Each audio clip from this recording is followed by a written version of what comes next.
అని అనుకోవాలి. మరో ఉత్తరం చూద్దామండి.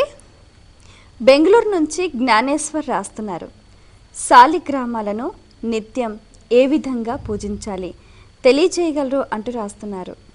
శాలగ్రామాలు ఇవి ఈశ్వరాభిషేకానికి పనికొచ్చేవి, శ్రీమన్నారాయణునికి పనికి వచ్చేవి కూడా ఉన్నాయి.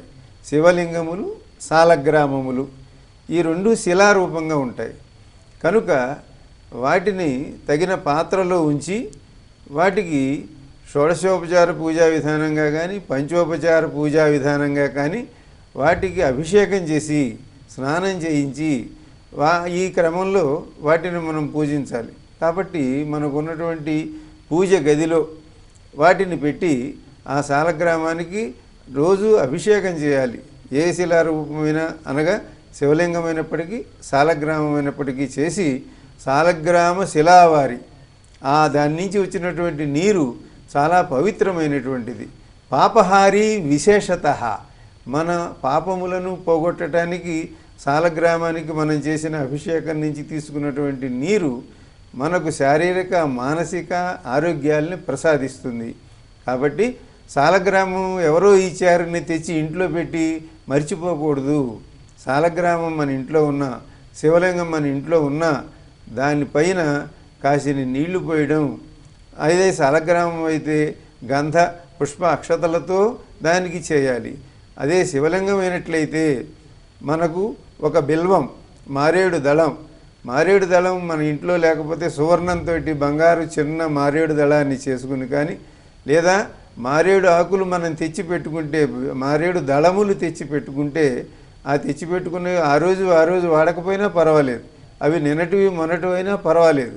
కానీ స్వామివారి పైన అంత భస్మము ఈ బిల్వ దళము వీటిని కాసిని నీళ్లు పోసి ఓం నమ శివాయ అనే ఆ మంత్రంతో అయినా సరే, ఓం నమో నారాయణాయ అనే మంత్రంతో అయినా శాలగ్రామమునకు శివలింగమునకు నిత్యము అభిషేకం మాత్రం తప్పకుండా చేయాలి. యథాశక్తిగా ఒక పువ్వు, మనం సామాన్యమైనటువంటి కొంచెం చందనం, గంధం ఇట్లాంటి వాటి చేత పంచోపచార పూజా రూపంగా అయినా రోజు ఆరాధిస్తూ ఉండాలి తప్ప వాటిని ఊరికే ఇంట్లో పెట్టి మర్చిపోయి మా ఇంట్లో శివలింగం ఉంది, మా ఇంట్లో శాలగ్రామం ఉంది అని అనుకోకూడదు. దానివల్ల మనకి అనేకమైనటువంటి ఇబ్బందులు అపకారములు జరిగేటువంటి అవకాశం ఉంది. ఇంట్లో స్వామివారు ఉన్నప్పుడు మనలాగానే అన్ని రకములైన కార్యక్రమములు స్వామివారికి జరగాలి. ధూపదీప నైవేద్యములు అవసరం అవుతూ ఉంటాయి. కాబట్టి ఆ విధంగా ఒక శుష్క ఫలం, ఒక ఎండు ద్రాక్ష వంటిది కానీ ఇటువంటి వాటిని కూడా ఈ పంచ ఉపచారముల్లో ప్రధానమైనటువంటివి ఇవి కనుక ఈ విధంగా తప్పకుండా మనం చేయాలి. నీలకంఠుని శిరసుపై నీళ్లు చల్లి పత్తిరి సుమంతయవాడు పారవయసు అని తేలికగా మనకు ఉపాయం కూడా చెప్పారు పెద్దలు. ఏమీ రాకపోతే కనీసం నీళ్ళైనా నీళ్లు పోయి మాత్రం అంటే అభిషేకం చేయకుండా ఉండరాదు. శాలగ్రామమైన శివలింగమైన తప్పకుండా మనం అభిషేకం చేయాలని ప్రధానమైనటువంటి అంశం.